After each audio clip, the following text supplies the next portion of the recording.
Hey, I'm Scott with Dialed Archery, and in this video we're going to go over the Arxos sight, some of its key features and what those features are meant for, and just kind of overall what was the design behind the Arxos.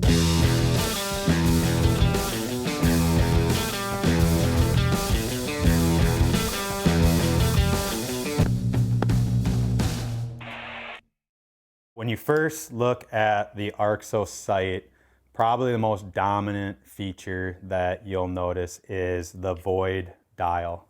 The purpose of the void dial was, one, given the kind of donut design, is from a branding standpoint, it's very recognizable, right? So if you have an Arxos on your bow and you see the void through the center of it, you know that is a dialed Arxos.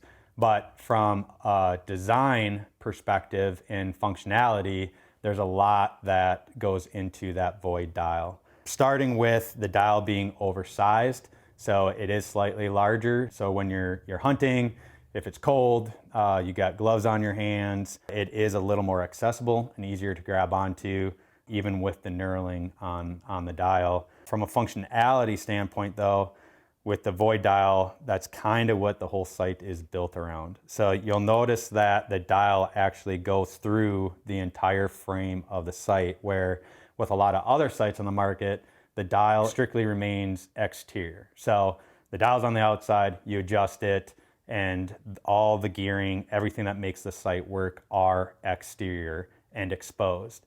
So with the void dial going through the entire frame of the Arxos, that allowed us to take all of the working parts, the guts, the gears, everything that makes that sight function are now internal and protected. So they're not exposed to the elements. You don't have to worry about dirt or dust, twigs, any debris getting into the gearing. For the people that are spot and stock hunters, or if you're hiking in with your bow on your pack, if you're on horseback, or even just being in the deer stand with your bow hanging on a bow hook, everything is protected. So let's say you were to drag your bow through the mud and your elevation rail were to get some debris on the teeth. As you rotate the dial, the internal gears will actually clear that debris out of the rail and it'll spit it out at the bottom. For the people that ask us, like, is the sight durable? Can it take a beating? And yes, it very much can. It was meant to be a hunting sight. It was meant to be used and abused. And again, a lot of that is because of the void dial feature. From a cosmetic standpoint, with the dial going through the frame, now we are able to swap dials. So you'll notice if you're on our website, you can customize your sight, you can pick your different frame colors, you can pick your different dial colors, and those dials are all interchangeable. So if you ever get a change of heart on what your color palette's like, you have that option of switching out the dials. From another functionality standpoint, you'll notice that with the dial going through the frame, that allowed us to take our SwitchTape yardage tape ring and mount it on the inside. So with the popularity of the Picatinny rail mounts on like the Hoyt and PSC bows, or the bridge lock system from Matthews, now you can mount your tape on the inside. So with that inline mounting system, it makes your yardage tape that much more visible. Some people still prefer it on the outside, which is fine. I mean, that's the way dialed sights have been ran for a very long time. You still have that option of running the yardage tape on the outside of the frame. It's just, again, if you are choosing to run your sight with a more inline mounting system, it is a little bit more convenient to have it on the inside. Again, that all comes down to personal preference, but you aren't stuck to one way or the other. You do have the options of picking whether it's inside or outside and flipping back and forth. Along those lines, the SwitchTape yardage ring is interchangeable or removable. So the sight will come with a setup tape already installed on the sight. So right out of the box, you get your setup tape installed, but then it'll also come with a blank SwitchTape ring, which is meant for your actual yardage tape that you are going to use, which you'll go through the setup process to find out your exact yardage tape, and that'll be available in a separate video. But again, you do have the option of picking up a couple extra rings. So if you're somebody that likes to play around with multi arrow setups, obviously you're gonna have different tapes for each arrow setup. So it's very convenient to be able to swap out those rings. And again, the Arxos will come with 2 rings. Moving on from the SwitchTape ring, you'll notice that there are a couple yardage indicator needles on the inside of the frame. So when you decide to run your SwitchTape ring on the inside, you will be able to utilize the multiple indicator needles. If you decide to use your SwitchTape ring on the outside of the tape, you do not have the ability to use the multi-indicator needles. So that's something to consider when you are building out your site and what orientation you're going to have for your SwitchTape ring. But the multi-indicator needles, these are your secondary yardage indicators. Your primary yardage indicator is going to be the laser engraved white line that sits on top of the frame. And there's actually one on both sides of the frame, on the inner and the outer side of the frame. That is what you're going to go off of for your primary yardage indicator, mainly for your top pin. And then if you're running our StubXR pin or our MAG 3V, which is a 3-pin on a single post, you'll have the ability to use the multi-indicator needles, and these are adjustable. So you'll set those for the correct yardages that your secondary and your third pin are at. That way, when you rotate your dial, you always know what your yardages are for your pin setup. So that's the void dial system. The second most dominant feature of the Arxos, and probably the most proprietary feature, is the angled elevation rail. So for those of you that have ran an adjustable site in the past, every site out there had a perpendicular rail, meaning the elevation rail ran straight up and down. You'll notice the Arxos elevation rail is at an angle. The whole design and purpose of the angled elevation rail is to increase your yardage range. So if you're running a previous site and you like shooting long distance for practice, but let's say you're maxing out at 80 to 90 yards, somewhere in that range, just with the angled rail, we can extend your range anywhere between 15 to 30 yards, depending on your setup. Everybody's setup's different. Everybody's draw length's different. Everybody's poundage is different. Arrow setup, peep height, anchor point, all that. If you like going to the mountain archery festivals, if you like going to the total archery challenges and really extending your shooting ability, the Arxos will get you that additional range. As you rotate your dial, what's happening is the scope housing is slowly getting closer to your eye because of the angled rail. So we get asked, does that affect my peep alignment with my scope housing? And the answer is no. It does not affect your peep alignment with your scope housing. We did extensive testing and a lot of data collections to find that sweet spot. What is the exact degree angle we can have that rail where it's going to make a difference downrange? You're going to see an impact, which means you're going to be impacting higher, but it does not have an impact back by your eye. The angle is enough to where it's going to help you increase your yardage downrange, but it is not enough of a difference to where it's going to kick you out of your peep alignment from your scope. So that's important to understand, that nothing will change back by your eye, but you will see a difference downrange. So an additional part of the angled elevation rail is one thing you'll notice when you go to operate the Arxos is right out of the box, it feels a little stiff. And we do that by design. It's stiff, but it still operates smoothly. The stiffness comes from the angled elevation rail. And if you were to take our site and place your 2 fingers on the angled elevation rail and try to flex that front end, you won't feel any movement. However, with a lot of other sites, if you were to do that same thing, you'll get a little bit of wobble, a little bit of play in that front end. But again, we keep everything tight to keep tolerances tight and keep the site as stiff as possible so it's as accurate as possible. But if you do feel it is a little on the tighter side or more than you would prefer, there are 2 tension screws on the inside of the frame, one on the bottom of the frame, one on the top, that you can adjust to loosen up some of that tension. But be warned that a little adjustment goes a long ways. So you really don't have to back those screws out much to loosen the tension. If you loosen up too much, you will get a lot of play in that front end. But again, we tune every site before we ship it to where we like that tension to be. But if you do feel it is a little tight, you do have the option to loosen some of that tension up. And again, that'll go with the tension of the dial as well. And speaking of the tension of the dial, another feature of the Arxos is the dial break. Right back by the void dial, there is a pin. sticking up from the frame, and that is the dial pin to operate the dial brake. When the dial brake is engaged, it'll add about 40 to 50% more tension to the dial.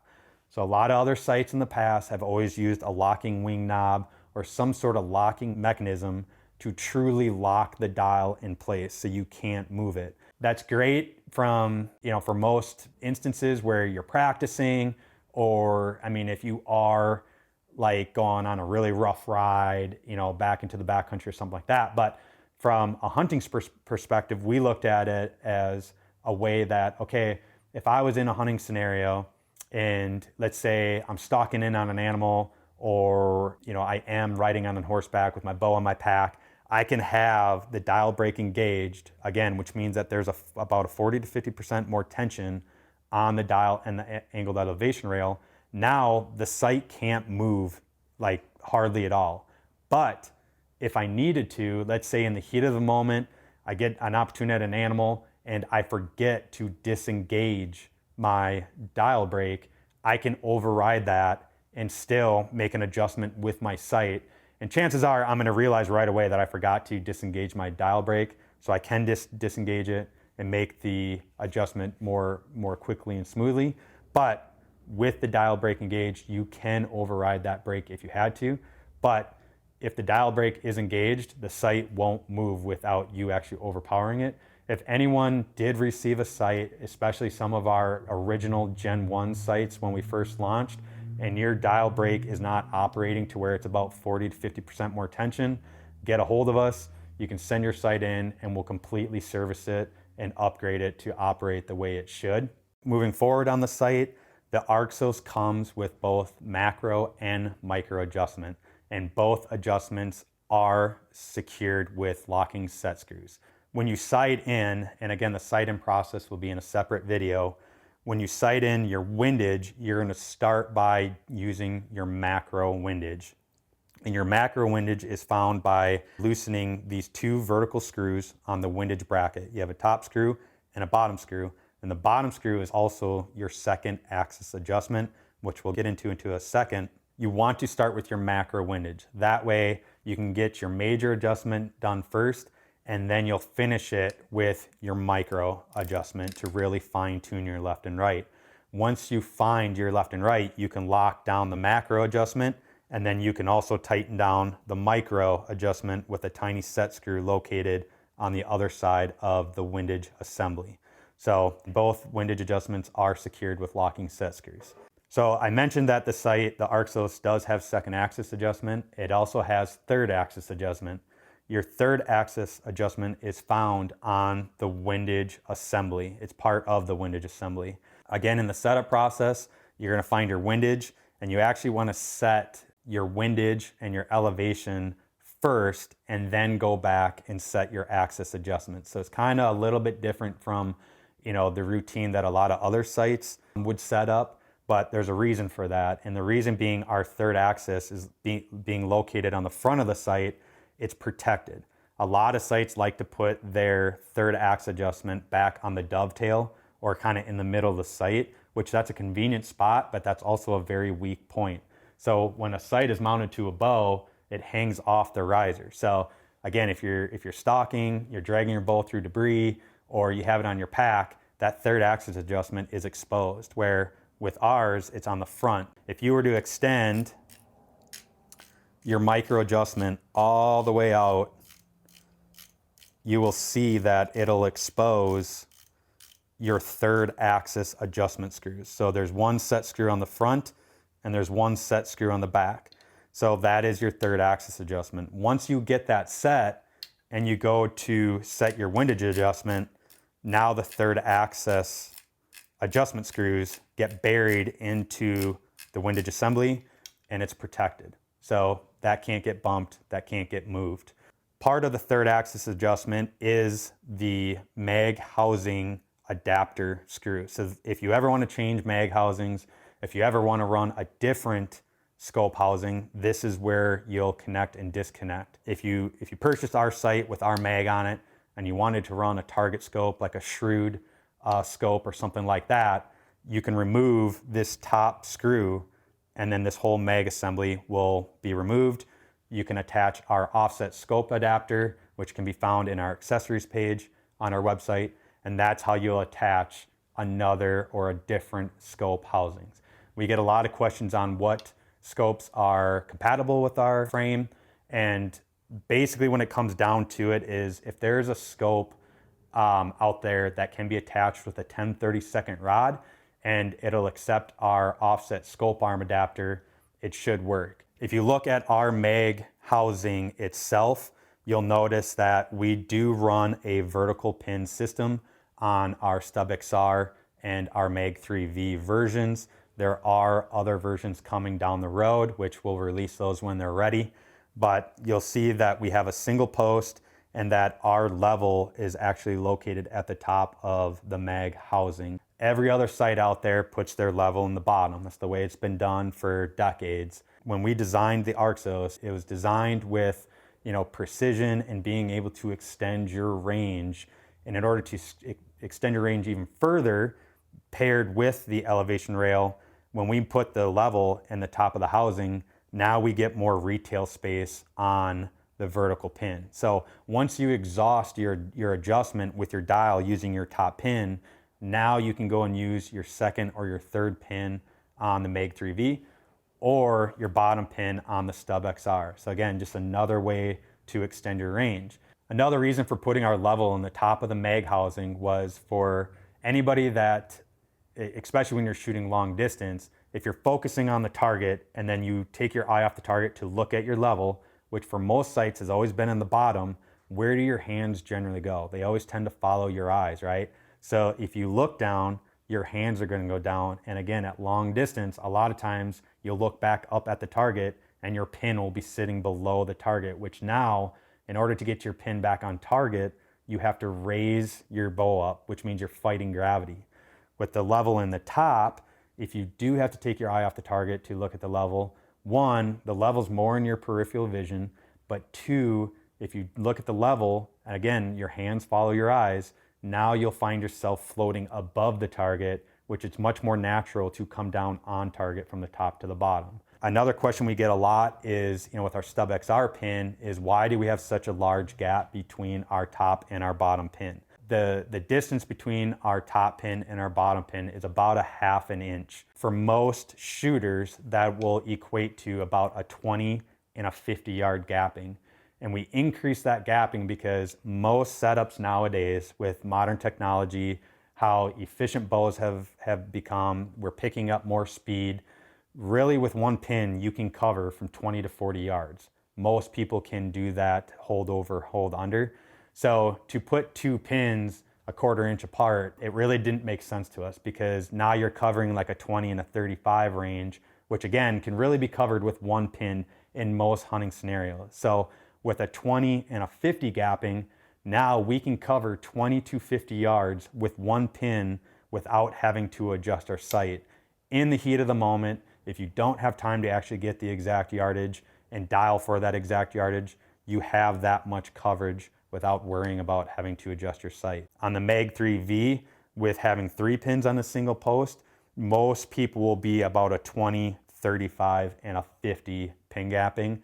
But again, that's subject to change depending on your setup. Another key feature of the mag housing is you'll see that all of our fiber optic is contained at the top of the housing and our optic track, which is controlled by our optic slide.